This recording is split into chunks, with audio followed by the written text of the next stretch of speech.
Welcome to the Domain Name Wire podcast. I'm your host, Andrew Alleman, and this is episode number 544. The interview on today's show is going to be a bit different from others. I'm going to syndicate a recent episode of the Domain Academy podcast that I was on. GoDaddy Domain Academy is running a contest right now with a handful of domain investors, including me. We were each given $500 to buy domain names with, and the person who turns that into the most money within a year will win the contest. Now, these limitations are tricky. Not only is $500 a small amount of cash to buy domains with, but I typically don't sell domains within a year of buying them. I list them for sale and wait for buyers to come to me. Turning domains over quickly requires selling to other domain investors or doing outbound sales, two things that I've never really done much of before. On the show you'll hear in a bit, Joe Styler interviews James Iles and me about how we're going about it. I also share a couple of AI tools I use to find domains to hand register. If you like the interview, you can find more episodes of the Domain Academy podcast. Just search for GoDaddy Domain Academy in your podcast app. First, a word from our sponsor. Our sponsor this week is Sav.com and its for sale landers. Sell your domains through Sav landers and pay just a 4% commission. If your domains are at Sav, they transfer instantly. If they're at a different registrar, there's an easy transfer process. It's easy to list and they have fast payouts. In fact, if you sell a lot of domains with Sav, they'll even offer you instant payouts. Learn more at sav.com/DNW/sell. That's sav.com/DNW/sell. Let's talk about a couple news stories from the past week that you can read about on Domain Name Wire before we get to that interview segment. There were a couple of interesting UDRP decisions this last week, and one, the company that runs Voices.com, tried to get Voices.ai through a UDRP and failed. The company actually had the foresight to register the domain Voices.ai many years ago, but accidentally let it expire. The new owner of the domain is asking for $1 million. It looks like he acquired it for $25,000 on Namecheap earlier this year. And an IT services company called Advanced 2000 tried to reverse hijack Advanced with a D 2000.com, while the developer of an industrial park in Texas tried to reverse hijack EmpireIndustrialPark.com. You can read about both of these cases in posts on Domain Name Wire. NameJet and SnapNames are expanding their inventory. The two auction platforms owned by Newfold Digital announced they're now auctioning expired domain inventory from Bluehost and HostGator. Those companies have the same parent company as NameJet and SnapNames. I also wrote last week about how GoDaddy handles late payments on lease-to-own transactions. I had a lease-to-own customer reach out to me. He was frustrated that after making payments on a domain for 2 years, he lost the name. One of the payments failed, and by the time he returned from vacation and realized what had happened, the lease-to-own had already been canceled, and the domain reverted back to the owner. I think there's a fine line on how long a grace period should last, and I discuss it in the story on July 15th, so check that out. Also, check out a video I published last week showing how to use .db to evaluate domain demand across top-level domains. I was on Monday of last week, and then on Friday, I published a follow-up showing how GoDaddy's Domain Academy gives you access to some of this data for free. All right, now let's listen to that interview hosted by Joe Styler, where he talks to me and James Iles.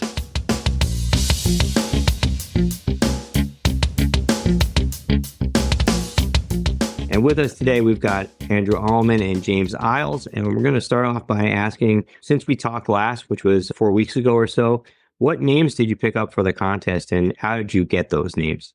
So I'm going to start with James first, then we'll go to Andrew. All right. Put me on the spot.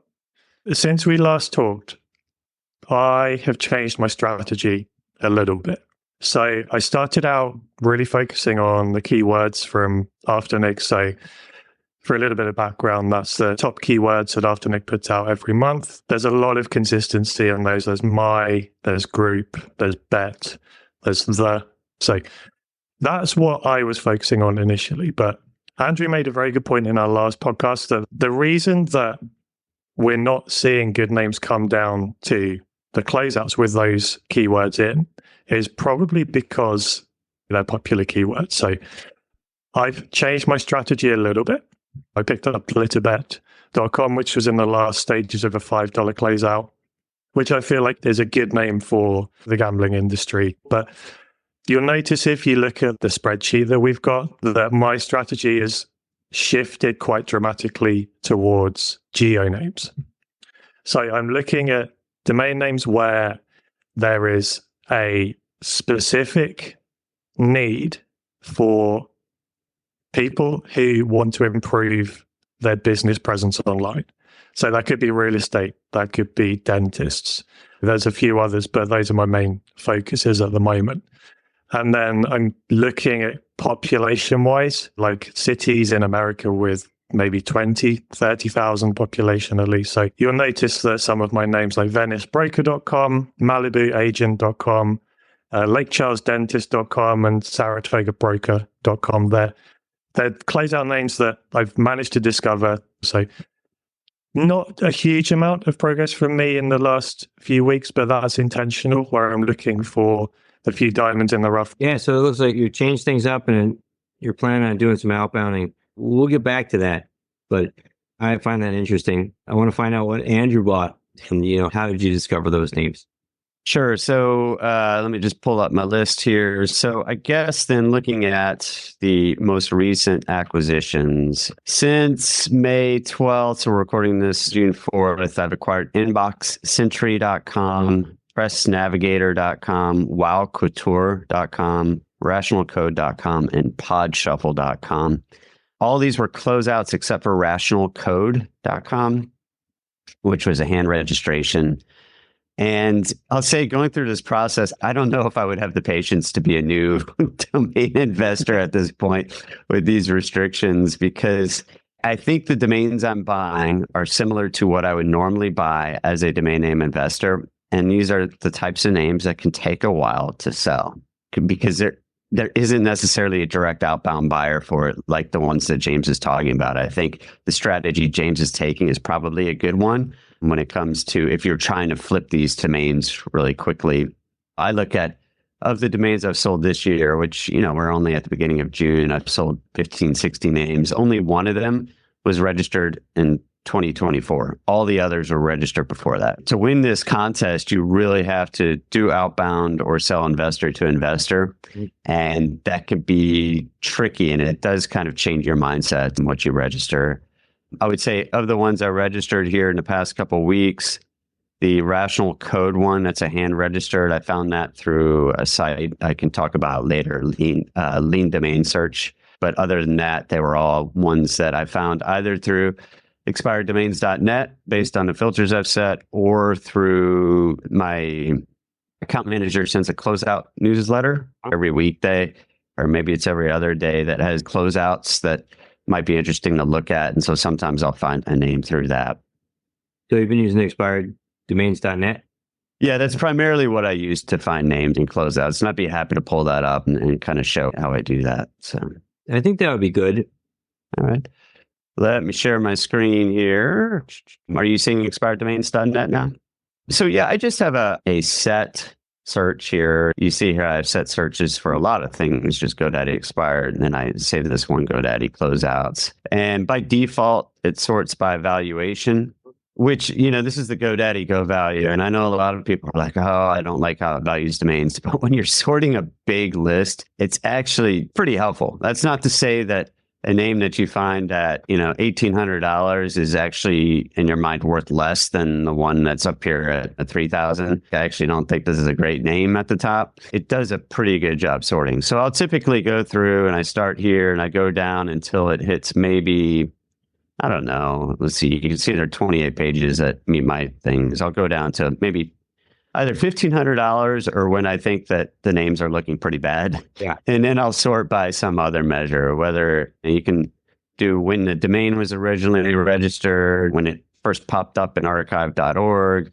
Sometimes I'll search by number of registrations, but if you do that, you should look at how those domains are actually being used. A lot of times it's actually the same person is letting the ComNet and org expire or something like that. So what I'll typically do is I'll come through here and I'll find some that I like, and then I'll star them. And you see here that some of these are on their first day, some are second day, some are final day, the $5 thing. So I'll put them in a watch list. And then from the watch list, I will open, let's see, do I have any on here right now? Yeah, so these are ones that you actually see Wow Couture. So then I just come through here and I click to open these, and then I'll add them to my watch list. Or if I think the price is right, I grab it. So you can see here some that I actually didn't end up grabbing, like foodbulletin.com. Let me see. I think what happened there, someone grabbed it when it went from $11 to $5 right away, and I missed that one, but I think that one's pretty good. This is actually a really good way to understand how popular your name choices are. If you don't catch them, then it looks like that name that you didn't catch is already on CEDO Make Offer, so another domain investor's grabbed that. And then the others that you've got on there, they look like, are they just registered or so someone got them somewhere? I mean, you see Wow Couture was actually one that I got, and it just says registered because I guess they don't get Afternic list as fast. That's been added to Afternic. But some of these others, I don't remember exactly when they got snapped up. I mean, it's possible they went all the way through the expiration cycle and went to the drops, and then someone got them, but I'm not 100% sure. I just didn't keep good notes on that. Some others I haven't gotten that, someone else snapped up, like Legal Mastermind, UpgradeLogic.com. I don't get them all either. One of two things happens. One, someone grabs it before it gets to a price I really like. Two, I forget about it. I use the GoDaddy Investor app. Sometimes life gets in the way and you just don't get around to getting it before it goes through the cycle. So the Investor app, that gives you notifications of when auctions are closing or when you've been outbid, for example, and that can help you to stay on top of some of these things, right? That's right. Really, though, with the, I think with the closeouts, you're not really going to get a notice when it changes days, if I'm right. So you just have to open it each day, maybe multiple times a day, and then see, oh, look, this one's now $5 or $11. I'll buy it at this point. It just makes it really easy to purchase it too. Just a couple of clicks on the app and it's an easier checkout through the app. So I'll typically do that. It's fascinating to look into some of these. What I'm noticing is that they're all 2 words. They all tend to be up to about 15 characters long. I think that over the years, it looks like you really refined the type of names that you're going for. And the ones that you've chosen for this competition seem to be in that same range that you're... Yeah. You really do. I mean, you do have to filter. I mean, look, you're going to miss some good names with filters because filters are kind of crude. But yeah, I've got a length limit. I choose the English word option in expireddomains.net. So I'm missing a lot of good brandables because of that, because a lot of times the brandables aren't English words. But, there's only so much time in a day, right? There's only so much effort you're willing to put into it. So yes, those are good tips. That really helps too, is sharing how you're setting up your filter. One of the things I like to do once I get stuff in my watch list is then I'll go look at the name. So maybe I think this is a good name, but I want to go look at it more right before I actually buy it. And then I can kind of use that as a staging area. So yeah, there's kind of a double filter there, right? So sometimes it's like, I might be interested, so I'll add it to my watch list. And then there's a gut check too and more research, like before you hit the buy button. Yeah, then I find out, whoa, this is really bad. What was I thinking of putting this in there? Yeah. James, what are you using to be able to find the names that you found, that you've been finding? You changed your strategy, so I don't know if that changed where you look for names or not. So yeah, so to be honest, it's mostly the same, where I'm looking at expireddomains.net for most of these. One thing that I'm trying to look at is GoDaddy has, and lots of investors know about this, but I don't know how widely known it is for potentially new customers. But they used to have an FTP site where you could download the inventory every day. A couple of years ago, GoDaddy Auctions put out a blog post talking about the fact that FTP was moving to a more updated version, shall we say. So on the web address is inventory.auctions.godaddy.com. So it's a very catchy name. But on there is the entire lists of the XML feeds of every single domain name in GoDaddy Auction. So what I'm trying to do is looking at a way of utilizing AI to use these lists, these publicly available lists, refine them down to some of the things that I need, for example, like geo names, and looking at those and then helping me to refine down, as well as using expireddomains.net, because I think that when you're looking at domains yourself, like Andrew said, you're always going to miss one or two. So maybe that's because you forgot to look at a certain time, or the consistency of it is a very big factor. But I found with my day-to-day work that AI helps with tasks and helping you to stay on top of them a little bit more. So this is something that I'm not sure whether would work. I don't really have any good insights into that, but I'm interested to see how I can use AI with this publicly available feeds to kind of delve into the auctions in a little bit more detail. But as I say, these are publicly available. It's no secret. There's resources and blog posts and things out there that talk about these in depth. But it's an avenue that I don't think many newer investors would think about. But it's something that I want to explore, especially as AI is moving into pretty much everything now. So that's not something I'm doing, but something I'm exploring. Yeah, I think that's interesting. I've been playing around with it myself. I haven't found the right way to like crack the code on that. I run into different things. I think I talked about before, like a token limit, right? So you can only play in a certain amount of domains. That makes it tough for it to process. But I've tried a few different models and and a lot of different prompts, and I haven't found one that has been like just the easy set it and forget it. Like you still have to play around with it more. But I think the more we work on it, maybe if we come up with some good ideas and strategies, it would be good to share out. And I haven't found that yet, but I'm still playing around with it. But Andrew, I know you've been using a website that uses AI to be able to find. Yeah. I think there are two things about AI here, right? So one is using it to apply some of your own rules and that sort of thing to filter through lists, as you guys have discussed. I've shared this idea with Mark Fulton. He used to write a domain blog. And so he whipped something up that he showed to me that was, taking basically downloading lists and then applying AI to it to identify names. But it's good. I think we're still, like you said, is figuring out what are the right prompts and that sort of thing to find it. And then on the other hand, there are sites that are just basically search tools, right, that leverage AI. And so let me pull this up here. So this is something I actually ran into this guy at a conference a couple of years ago in Denver, and we were talking. And as with everyone, when you talk about what you do and you say you're in domain names, they get excited and they start asking you questions and that sort of thing. And so we started talking. This was right after ChatGPT came out, where you could use it as a developer. And so he whipped this together. And I think this is pretty good. I'll show you a couple AI domain search tools. And let's see, what did on my list? I got cloudchime.com through this, and I found dedicateddev.com through this as well. And then there were a couple others that popped up as available that actually weren't, which kind of indicated to me that the ones I was finding through here that I liked were actually good. Like sleeksystems.com came up, and I was like, oh, that's a great name. And creativecircuit.com, but it turns out they were already registered. So what you do here is you can see here it's showing examples, but let's come up with something, guys. Why don't we find a similar name to the ones that you've got? So you've got Dedicated Dev, you've got CloudChime. These are hand-reg names that suggest the tech industry.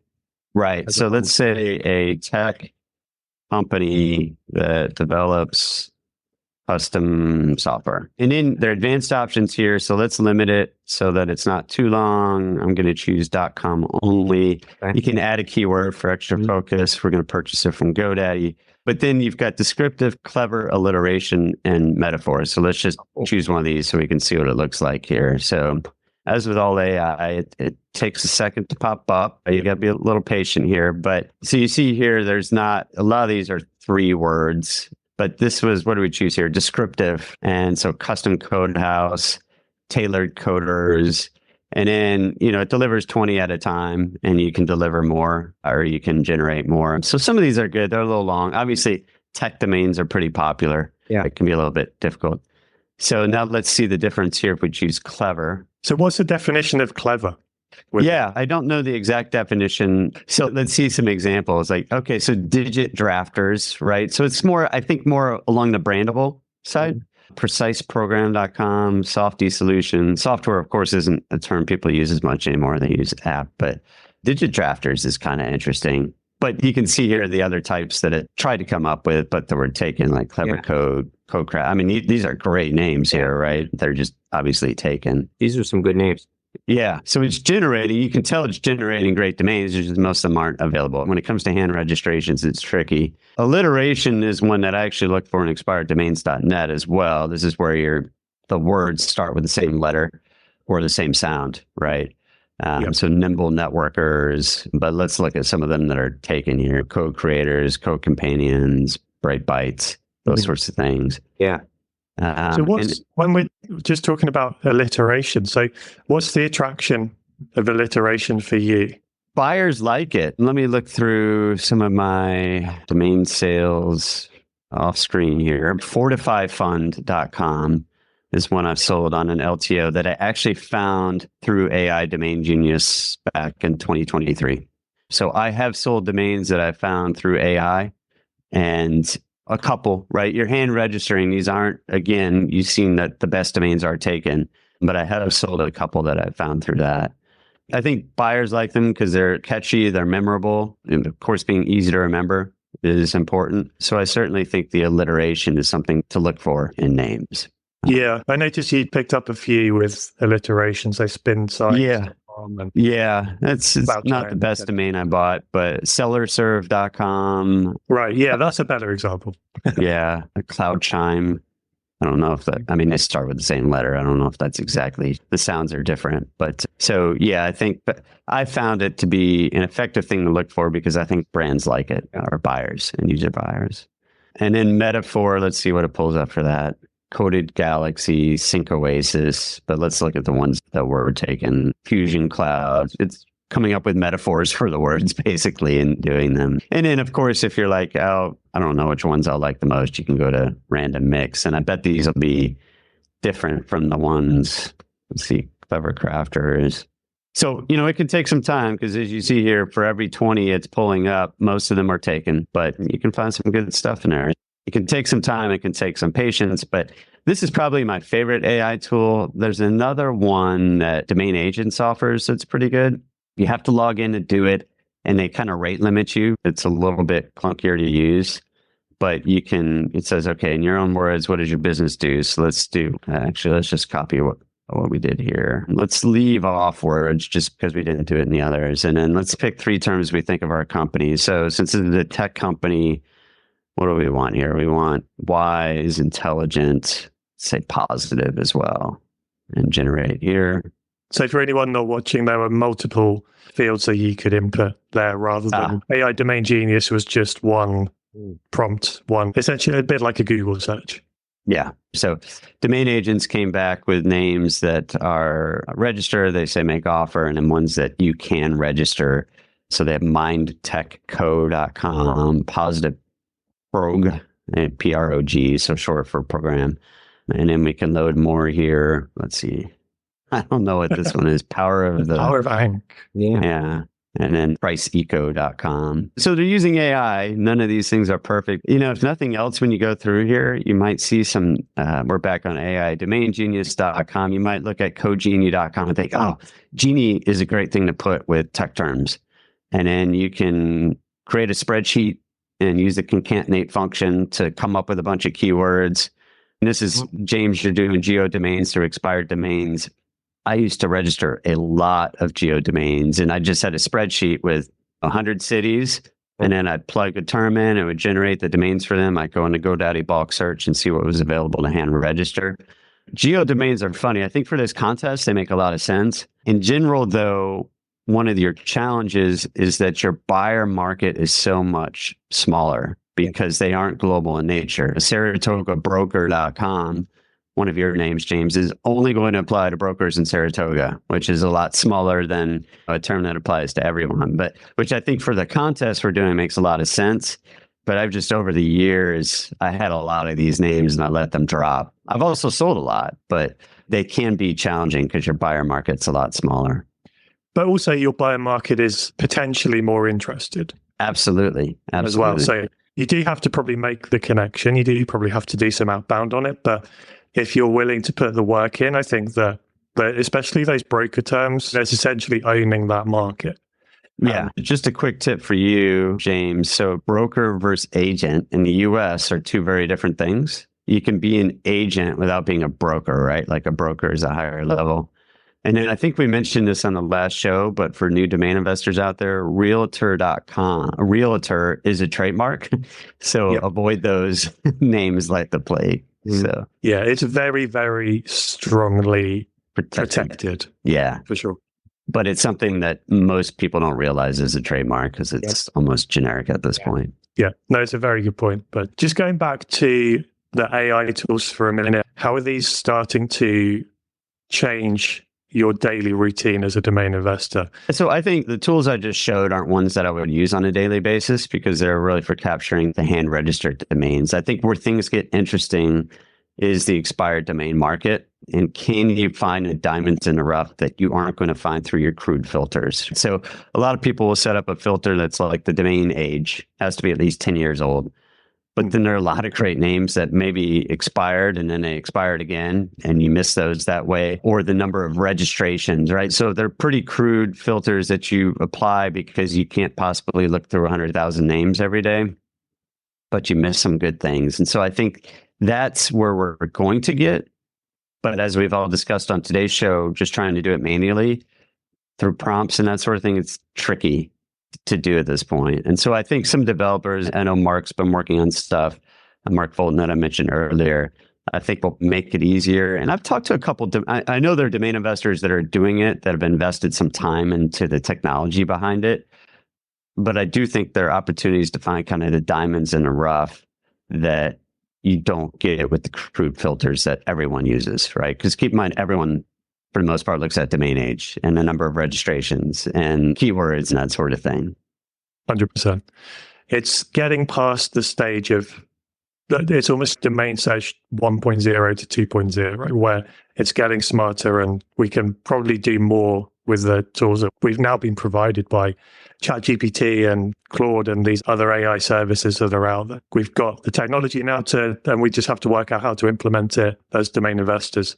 It is I mean, just over the past 3 months, ChatGPT has finally figured out how to spell correctly when creating graphics, which was super annoying. But so I do it for, I don't know, a good half the graphics that I generate for Domain Name Wire now are from ChatGPT or at least they start from there. And then I use other tools to develop them. And then spreadsheet analysis, it's gotten a lot better on.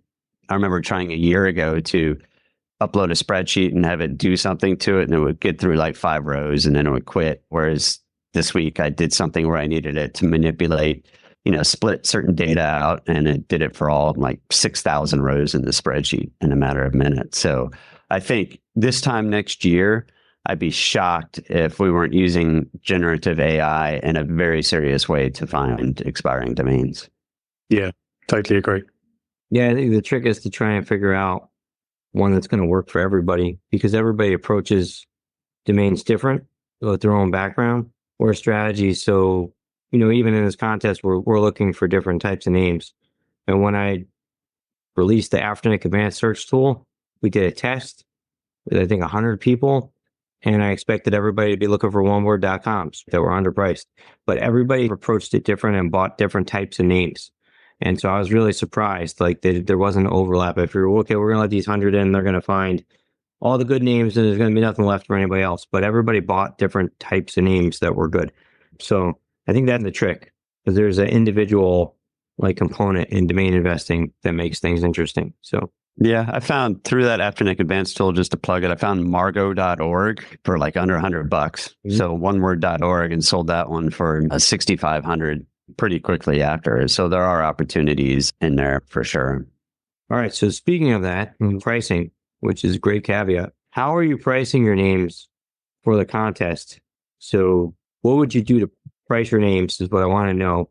And the contest, we're trying to look at a year, who can make the most money in a year. So I'm sure that changes your pricing strategy. So maybe what would you normally do, and how are you pricing your names, specifically for the contest? Are you using any tools? How are you coming up with these numbers that you put there? And then for you and James, we could start with you, Andrew, and then we'll ask James how he's doing his. Sure. So I would say if anyone offers me for this contest at least $1 more than I paid, I'll take it. So I have tried posting some to Name Pros, like for $10 more, $20 more than I did. I posted some on a list and published it to Twitter and that sort of thing. Haven't gotten any bites on any of the newly acquired ones that I acquired in this contest. I've sold a couple others that way. But as far as pricing, for the contest, so it really depends on if I'm pushing it out to other domain investors, it's really cheap. It's like $50. For listing them on Afternic, I don't think I've posted any of them for more than $2,000, whereas normally long run I would for some of these. For example, commoditylogic.com is a name that if it does find a buyer, it's going to be commodities. It's going to be a company with a purse. And so it doesn't make sense necessarily to sell it that cheap. I normally price that at $5,000 to $10,000. But for this year, I'm pricing all these lower, between $1,000 and $2,000. I think for most of them, if I haven't, to at least own on them as well for, say, 12 months. But that's the strategy I'm taking. As far as how I figure out what those prices are, it's all gut. It's based on domains I've sold in the past and what I think about it. Right. And you're so immersed in the world of domain investing anyway that you see the regular posts from NameBio, the regular data that comes out, and it probably has some kind of influence at some level on how you're pricing these.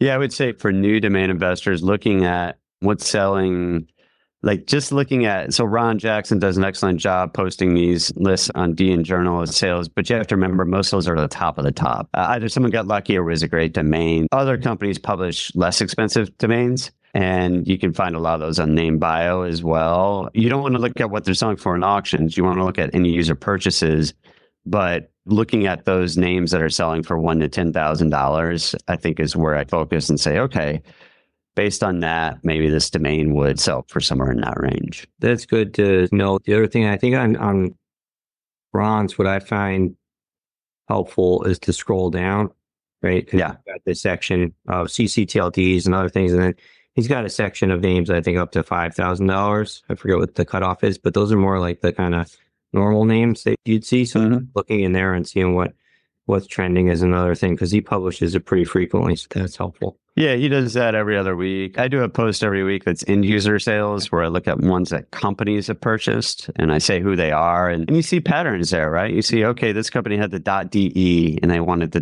.com, or they had a hyphen in their name and they wanted the non-hyphenated, or they wanted a shorter version. Maybe they bought XYZ company LLC.com and now they get XYZ company.com, that sort of thing. So. Yeah, those are great articles. Those are one of my favorite ones that you publish. So I always look at those when they come out because it gives you real market insight, like why are companies buying names? And your step to go, okay, it was this company, and you could then either make the leap or you spell it out, like this is why they did it. And that's super helpful. And it gives you the price that people are willing to pay. James, what are you doing for your pricing strategies, and what are you using to figure out pricing? Yeah, so I am using a sub 1,000 strategy at the moment. So if you look at my Afternic listings at the moment, they're all 999. I think that anything 999 or below has a good, decent enough sell-through rate that a lot of people are not thinking twice about purchasing those. In terms of helping me to value the names before I'm purchasing them, I'm using the Domain Academy valuation worksheet.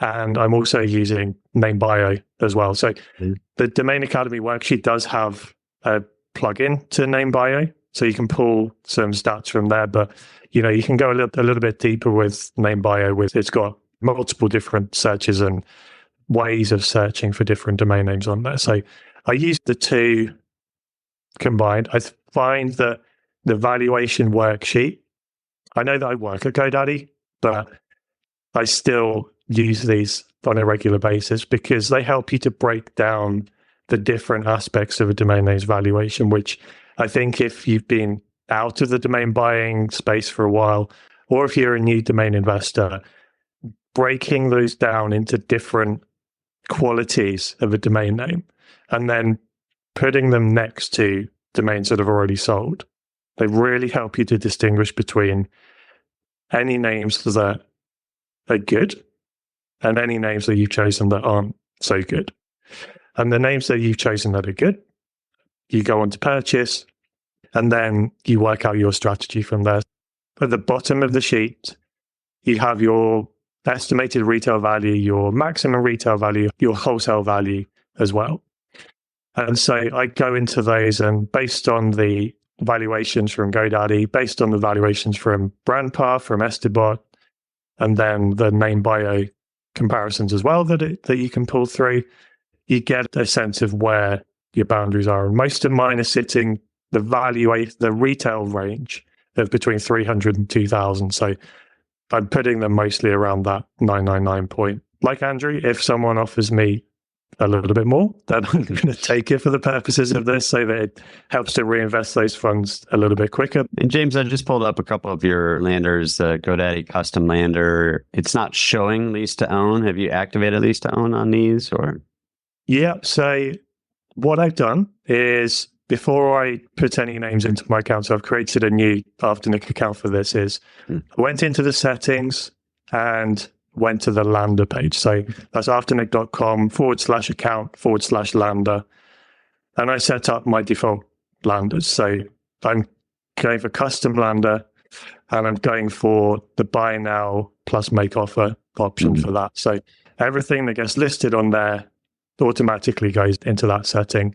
I do have lease to own enabled, because you can also enable lease to own on that page by default for any domains that are priced between $495 and $100,000. I haven't chosen to put them on the Lander because I want to either have an interaction or for them to purchase the name directly. But the good thing about lease to own with GoDaddy, at least, is that you can enable lease to own, not use it on your Lander, but have it on the search path. So if someone searches for one of my names through GoDaddy, they either have the buy now option or they have the lease to own option. So what I'd say there is get the defaults set up before you really get started. It can definitely save you a little bit of work in the long run for that. Yeah.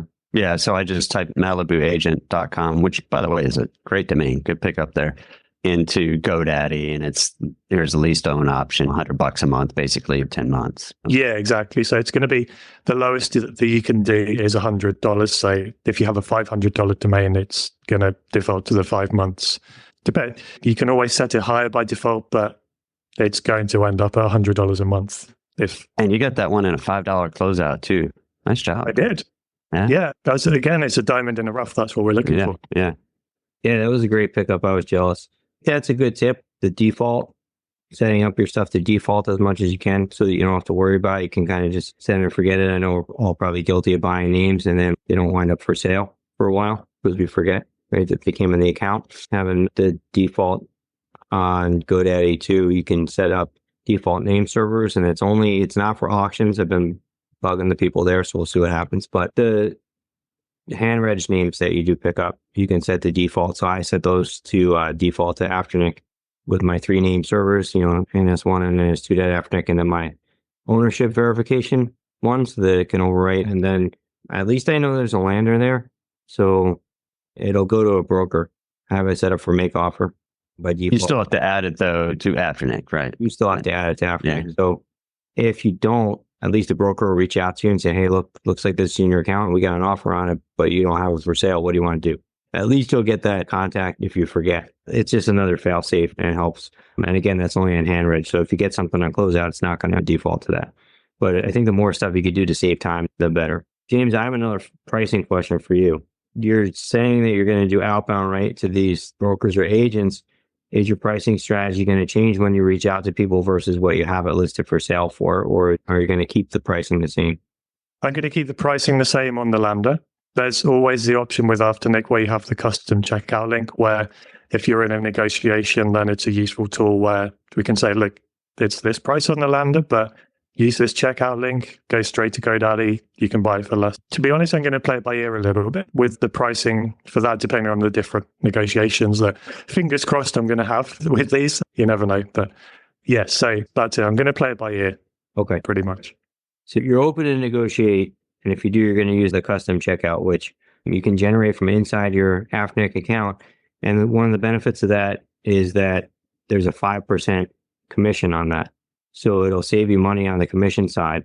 one of the downfalls of it, which you need to be aware of, I think, is that it's only good for a week. So you got to make sure that you're ready to close that deal before you send that link out. Otherwise, if you send that out in your email, they'll open to people and then they take 2 weeks. It won't work when they click on it to come and buy it. So you have to just be aware of that when you're negotiating. The intention of that tool is it's your ally once you've got to the stage where you're closing a deal. Right. It's not something where you can just send a link out in your initial email. It's way too risky for that. But yeah, that's one risk that I've seen. So that's I want to bring that up. This is what you want to do. You want to be ready to close the deal and then send that out. And the other thing too is that I've seen people make a mistake where they have the same price and we don't know where it came from. So you want to make sure that if you have it for $9.99 and then you send them a link to check out for $9.99, that they don't just go buy it from a site search or from your lander or whatever, because then you're going to get charged for the regular commission. So what we found works for people is if you're going to sell it for $9.99, go into Afternic and update your price to $12.99 and then send them the link for $9.99. So that way, if they go check it out, you still come out around the same that you were going to net. And if they use if they say, hey, you told me it was $9.99, say, yeah, it is. You just have to use this link. And that way you can do it. So I think that link does give you a little bit of extra wiggle room in your pricing strategy to be able to net stuff. So I want to go into that a little more because I think that's a really good thing to consider. I used it last month to close a deal. I gave the buyer an option because it wasn't obviously someone I found through GoDaddy. I said, okay, here are the options to close it. And I was charging them the fees. So I said, here's the fee here, or we can do this. And one of the nice things is if the domain is opted in Afternic Fast Transfer, you don't have to do anything after they check out. It automatically transfers just like normal fast transfer sale. It was much easier to use than alternative services there. Nice. All right. I think we covered everything that we need to cover. I'll give you one last chance. If there's any last words that you have, any words of wisdom before we close this out. James? Yeah. I've exhausted my words of wisdom. Yeah. It's interesting. The first couple, so thinking about this from a new domain investor's perspective, for the first month, I've switched my strategy. And that's based on me trying to buy one or two names, discovering that maybe the preferable names that I wanted were not necessarily available for me, switching my strategy to something else, and then working with that and developing that. So I think that as a new investor, don't be disheartened by the fact that the route that you're going down is not necessarily the one that's going to work out for you. Be prepared to pivot, be prepared to understand different aspects of the industry and different avenues that you can explore. I think that everyone in the industry has come from a different place. They each have their different strengths, each have different areas of knowledge. You potentially leverage that if you're coming into the industry. Yeah, I think we've all seen those people that come in, they spend their limit before they figure out a good strategy, and then they have junk. So I think that's really good advice. Yeah. Well, I'm calling out Piyush on that. Oh. He did $500 on the first day. Yeah. Nothing since. Well, let's see what he says when we bring him on the episode in a couple of weeks. Hopefully he'll get a nice sale. You could just laugh. Yeah.